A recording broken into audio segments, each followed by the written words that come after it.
My name is John Jones. I'm a psychic, a healer, a channeler, a spiritual teacher, and tonight's topic is on one aspect of karma, dealing with expectations. Different people will give you a different definition of expectations. Many people believe that it's very necessary and important to have expectations of other people, or of even of themselves. They may believe that if they didn't have expectations, that they'd have no guidance mechanism for their decisions or for enforcement of their will in regard to the world. Having said that, I might suggest that expectations in and of themselves are not that beneficial. For example, a definition I tend to use in regard to expectations is a disappointment waiting to happen. If you have expectations or have had them in the past, at some point it's likely that you would have found them not to be met, either by people you're in relationship with, by your family, by organizations that you're part of, or even by yourself. You might not have lived up to, you might say, your own personal expectations of yourself. And that process of not living up to your own expectations can lead to shame or guilt or self-judgment or self-punishment. If other people don't live up to your expectations, again, it can lead to judgment and punishment of them, anger towards them, a feeling of being left high and dry, a feeling that they don't care about you. And yet, none of those things might actually be true. And if they're not true, and you believe them to be true because you've been conditioned to expect of yourself or other people, then you're probably going to be living in an emotional, reactive process that's not very much fun. I might suggest that you can dispense with all expectations. Expectations are also a prelude to judgments, meaning if we believe that the right way for a person to live, or the right way for them to act, or make decisions, or feel, we actually have expectations of others feeling the way we want them to feel.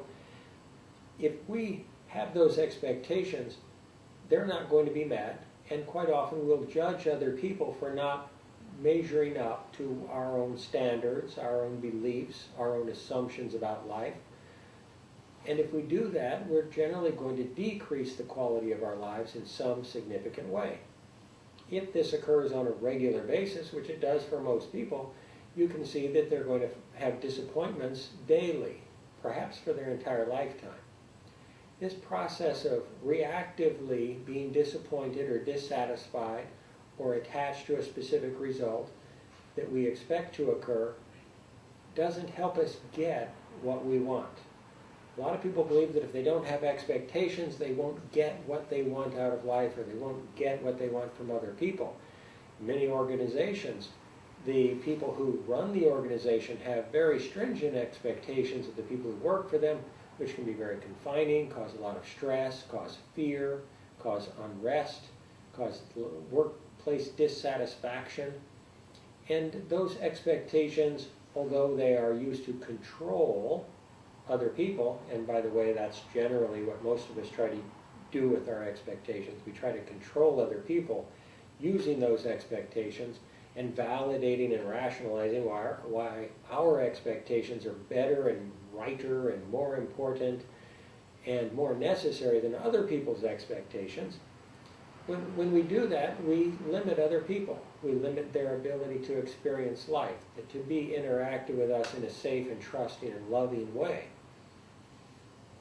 I would simply suggest that expectations, if completely dispensed with, can be replaced with conscious awareness of what we want to occur, and yet if we also dispense with the judgments associated with expectations, we don't have to believe that it's appropriate or necessary to punish other people into giving us what we want in life.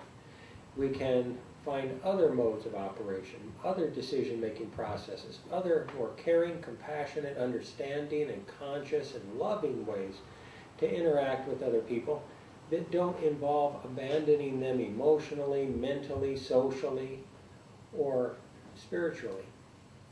And if we do choose to dispense with those expectations and all associated judgments, we do tend to eventually get to a point of being able to accept other people as they are and ourselves as we are, and approve of and love ourselves as we are, and thus to find inner peace, to have more harmony and joy in our lives. And I suggest that that's a worthy path. It's totally up to you. You have free will. You can choose to follow that path or not. Thank you very much.